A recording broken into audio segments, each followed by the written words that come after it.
Hi everyone and welcome back to the channel. So in today's video we're looking at this rather old and retro Sony 15-inch monitor, and it was launched in approximately 2003.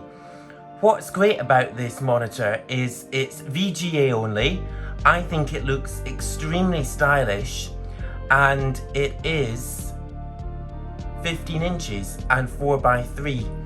The great thing about 4x3 as far as I'm concerned is that for documents and things like that, it's actually easier to see, for example, a Word document on a 4x3 aspect ratio as it is by a 16:9 aspect ratio. So I know that the default is widescreen nowadays, but it's not necessarily the best aspect ratio for every type of purpose. But also, I had bought this monitor on eBay because I watched a video from VWestlife on why you need a cheap 15-inch 4x3 monitor.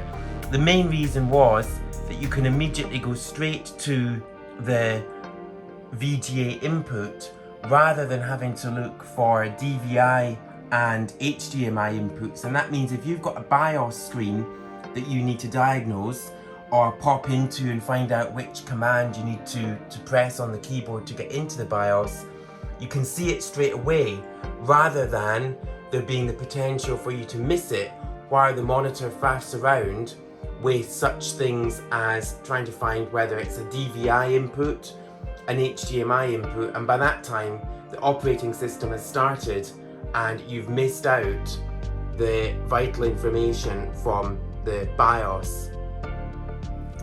When I got the monitor from eBay, it was in almost new old stock condition, and it was about £20 I paid for it. I really enjoyed as well the Comet RFID security tag that you can see just on the monitor just a little bit lower down. As we know, in the UK, Comet used to be a large mainstream electrical retailer, and they are no longer around. And really, the main choice you've got in the UK for shop or high street electrical retail now tends to be Curry's PC World and department stores such as John Lewis. Other types of electrical retailers seem to have diminished in recent years, which is a shame. So thank you, Comet, for providing us with this monitor back in 2003, and I'm looking forward to making a great video out of it. So how am I going to demonstrate this monitor to you in the day and age where USB-C is the thing, such as on this 13-inch M1 MacBook Air, which comes with just two USB-C ports, so quite difficult for me to be able to demonstrate this monitor to you. I had a bit of an interesting idea, and I thought, let's go all out for early 2000s and let's use to demonstrate the lovely Sony VAIO, and this is a PCG FX401. It was released just before the monitor in question, and it has a 14.1 XDA display, an 800 MHz AMD mobile Duron, 15 gig hard drive, mechanical of course, probably spinning about as fast as my electricity meter at the moment, ATI graphics at 8 megs, an optical DVD drive, and 128 gigs of RAM. What we'll also do though, before we look at the monitor, is take a photo on the Sony Mavica, stick it onto a floppy disk, and then we'll display the photo that we've just taken on the Sony SDM HS53. So you'll be able to see a complete early 2000s Sony setup in this video today and see how it all comes together. So this is my setup for today. Let's get the laptop powered on, let's get the photo taken, and let's test and review this new Sony SDM-HS53 display. By the way, I got this in white. There's white or black choices. I just thought that the white looked a little bit more unusual. Everything nowadays seems to be black and grey. Very boring. So let's first of all power this Sony VAIO laptop up and watch it boot up.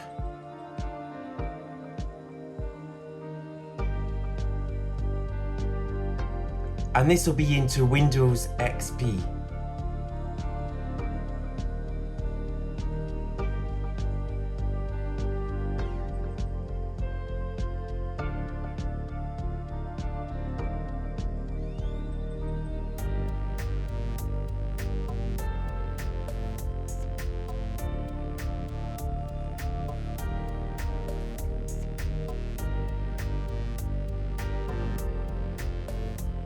Now remember, boot up times were not as fast back in the early 2000s.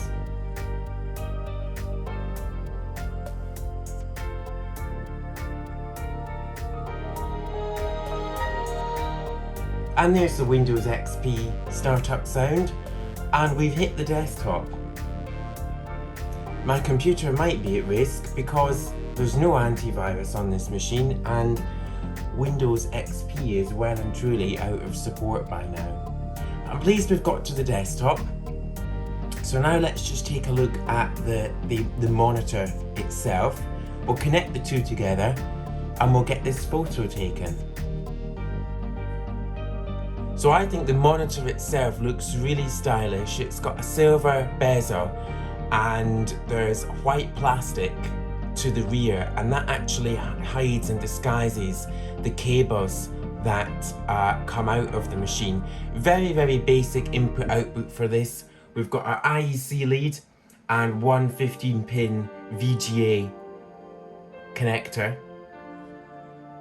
So the monitor is now connected with a VGA lead into the back of the Sony VAIO laptop. So it'll give you an opportunity to see the input and outputs of this Sony VAIO laptop.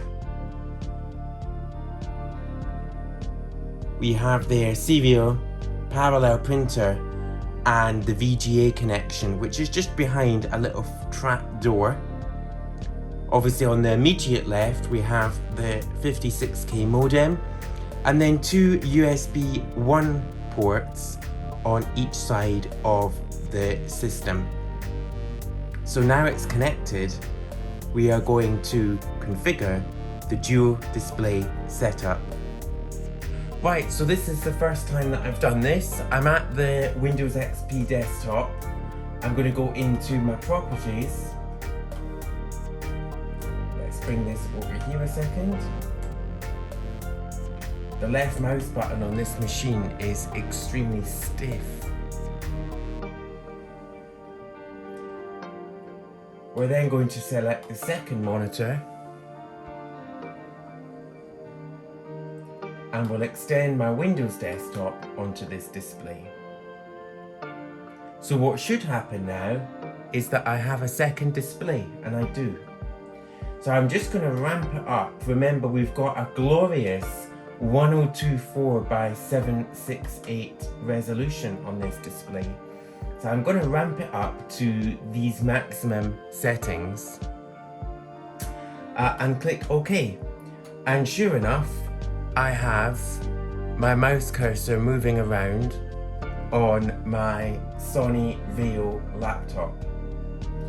Let's just explore this camera in a little bit more detail. So as you can see, it's the FD Mavica from Sony, and it is the MVC FD200. So a 2 megapixel camera, it's got a flash, and the interesting thing, I suppose, is that it saves pictures to floppy disk.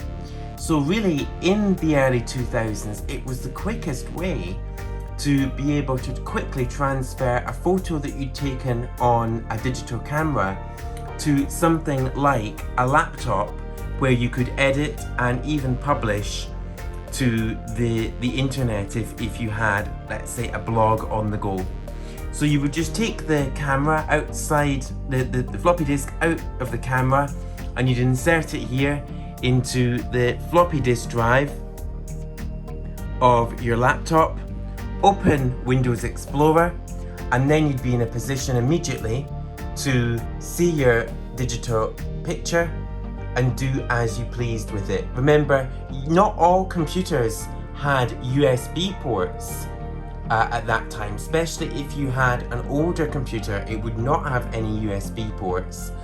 There was obviously no cloud-based services, so floppy disk was really the best medium to change your images from something on the camera to something that you could work with on the computer. So before we finish, just a little bit about the release dates of these systems. The Sony VAIO PCG FX401 was released in 2001. It was one of the first Sony laptops to come with Microsoft Windows XP, the new operating system. This particular model was made in France, so that might explain why it is so laid back in its approach to completing tasks. Secondly, we move on to the Digital Mavica, and you can see I've got it set up ready to take the picture. What is interesting to me is the little CFL tube on the top to backlight the display. Really, this was everything you could have ever asked for digital camera technology, and that was back in 2002. And then finally the monitor, as I've mentioned before, was released in 2003.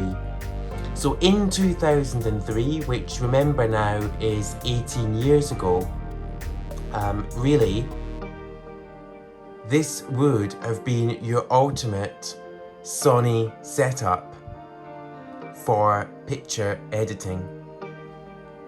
So the picture has been taken. What I'm going to do now is insert the floppy disk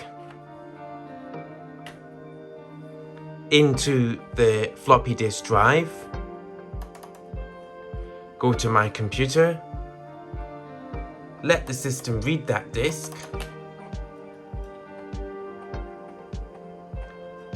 and then here is the picture that I've just taken.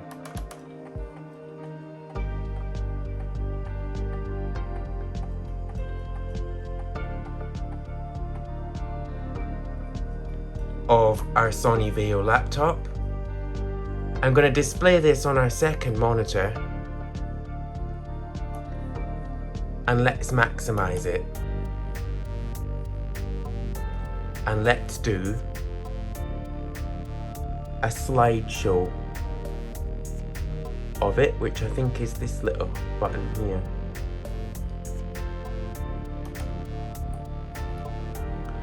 Oh, interestingly, it's put the slideshow of the picture on my left-hand monitor. But that's okay, because I can still see my windows on the little Sony SDM-HS53. So that completes the video. I know that it was a little bit of a long-winded way just to show you 3 Sony devices from the very early 2000s and my new Sony 15-inch monitor. But a pretty stylish setup for somebody starting out with photo editing in 2003. Thank you very much for watching. If you've got any questions about the kit in this video, let me know. I know I've not gone into great detail about each device. I do think that the devices have all been designed beautifully though. I think that Sony is such a stylish brand. You can still hear the floppy disk controller checking the floppy disk every couple of seconds for changes. But here we have the ultimate Sony setup. Thank you very much for watching. Like, comment and subscribe if you can or if you want. And I'll see you in the next video. Thank you.